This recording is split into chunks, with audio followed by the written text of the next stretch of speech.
رئيس وزراء حكومة فدرالك الصومالية مدن حسن علي قيري مهد عود اللي معنا قدوميها قبل كبنادر عمر فينش يكحوجي نديسة وزير حكومة فدرالك الصومالية قدوميها قدق دورشوين كحليم يري وحنكو سلامة يا سلامة إسلامك السلام عليكم ورحمة الله وبركاته waxaa farxad ii ah inaan maanta idin kala soo qayb galo kulanka muhiimka ah ee lagu xusayo maalinta haweenka Soomaaliyeed adduunka gaar ahaan doorka muuqda ee haweenka Soomaaliyeed ay ka geystaan dowlad dhisidda dalkeena sanad ka hor markii aan shirkaan oo kale iskugu nimid waxaan is xasuusinay ahmiyadda ay leedahay in laga shaqeeyo midnimada haweenka Soomaaliyeed sidii aan uga daba tagi lahayn dalalkana dhaafe oo ay iyo kuwa gobolkaba waxaa la taaban karana inaan la ka qabano daryeelka hooyada iyo dhallaanka Soomaaliyeed waxaa alla mahadii ah in ay hay'adda Sayna Macallin oo dhisan muddo ka siman sanad iyo bar inay bilowday hirgelinta xarumo caafimaad oo lagu daryeelayo hooyada iyo dhallaanka oo kii ugu horeeyay aan ka soo dhagax dhigay aniga iyo walaalkay madaxweyne Cabdicasiis Lafta Gareen magaalada taariikhiga ah ee Baraawo waxaa sidoo kale ii qorshaysan usbuucida soo socdo inaan sidoo kale soo dhagax dhigo xarumo kale oo ku yaala meelaha ugu baahida badan dalka ummadda Soomaaliyeed waxaa lagu tilmaamaa inay tahay dadka ugu adkaysiga badan dunida maadaama ay la soo kacakufeen dhibaatooyin badan colaado gaajo iyo fatahaad iskugu jira musiibadii ugu dambeysay waa tii ku habsatay qaybo ka mid ah gobolka Hiiraan magaalada Bardaale iyo sidoo kale Baardheere adkaysiga aad maqasheen marka laga hadlayo ma ah rag Soomaaliyeed ee waa hooyooyinka duruufaha adag ka soo gudbay ma aha odayaasha ee waa haweenka u istaagay inay ku koriyaan ubadkooda saboolnimo iyo agoonnimo ma aha wiilasha ee waa gabdhaha yaryar oo ka soo badbaaday kufsiga gudniinka fircooniga ah iyo daryeelka xumada ay la kulmaan xilliga uurka iyo dhalidda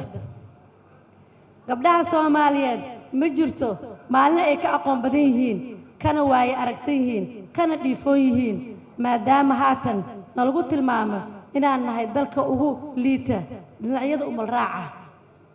dhimashada carruurta ka yar 5 sano waa inaan khibrad waaye aragnimo iyo dhaqaalaha aan maanta hayan hooyooyinka Soomaaliyeed uga faa'iideeyaan sidii loo horumarin lahaa arrimahan marka laga soo tago dhismaha iyo dhagax dhiga xarumaha caafimaad oo hooyooyinka iyo dhallaanka loogu talagalay waxaan dabayaaqadii sanadkan hore aniga oo kaashanaya gabdhaha Soomaaliyeed ee waqooyiga Ameerika iyo culimada sharafta leh u istaagnay inaan gacan ka geysano dadkii ay dhibaatada ka soo gaareen fatahaadda waxaana laba magaalo oo aan tagay eeba nagu guulay inaan ururino lacag ku dhow $100,000 oo si toos ah loogu wareejiyo gudiyada hawshan waday taas waxay tilmaam u tahay in wali damiirka dadka Soomaaliyeed nool yahay iyo iskaashiga uu yahay sida kaliya ee aan ku xallin karno culaysyada naga gudbo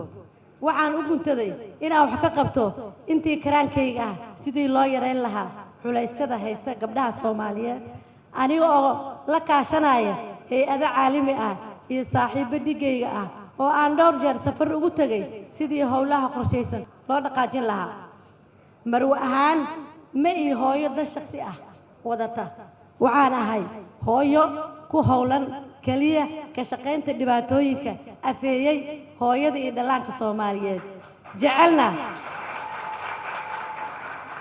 jecelna in meesha laga saaro dhibaatada guud ee dalkeena haysata waxaan rabaa in aan sii wado dadaalkaygaas oo aan u arko guusha himiladeena waxaan rajaynayaa in aan sii wado shaqada garab igu siisaan iskana kaashano mar weyn aan mudanayaa halganka haweenka Soomaaliyeed wuxuu soo tixnaa muddo dheer wuxuuna soo maray heerar kala duwan halkan gobonimo doonka waxaa jira hooyooyin lafdhabar u ahaa oo aan ku xusi karo Xaawo Cismaan Taako iyo Timir Cukaash waxaa jira kuwa haatan ah tusaale nool oo aan ku faani karno dadaalkooda iyo kaalinta ay ka geysteen dhismaha isbitaallo xarumo daryeel ilaalinta deegaanka ka qaybgalka nabadda iyo dhisidda dalkooda sida Dr. Xaawo Cabdi Dr. Edna Aadan Dr. Istarliin Cabdi Caruush Shukri Xaaji Bandar Saada Cali Warsame Faadumo Jibriil Dr. Maryam Qaasim Marwa Caashe Geele Diiriye Caashe Xaaji Cilmo iyo walaashay Fartuun Cabdisalaan oo odageedii marxuum Elman iyo gabadheedii Almas ku weyday u qidmaynta dalka iyo dadka waxa aan la hilmaami karin haweenka waqtigooda tacabkooda dadaalkooda geliyay daryeelka korinta waxbarista agoomaha Soomaaliyeed waan ku faraxsanahay dadaalkiina qiimaha badan guuleysta waxaan rabaa inaan halkaan ugu mahad celiyo wasiirka haweenka iyo xuquuqul insaanka walaashay Deeqa Yaasiin Xaaji waan ugu mahad celinayaa sida ay had iyo jeer ugu ololeyso xuquuqda haweenka inta aan dhamayn hadalkayga waxaan rabaa inaan si wada jir ah ugu duceyno abwaankayna weynaa ee Maxamed Ibraahim Warsame Xadraawi oo suugaanta uu ka tiriyay hooyada aysan jirin wax la barbar dhigo marmar badan ayaan dhageystaa abaan Hadraawi aan faatixada u marno in Ilaahay caafiyo ugu dambeyn waxaan rabaa inaan halkaan ka bogaadiyo gabdhaha Soomaaliyeed har iyo habeen dadaalka ugu jira ilaalinta xuquuqda haweenka iyo guud ahaan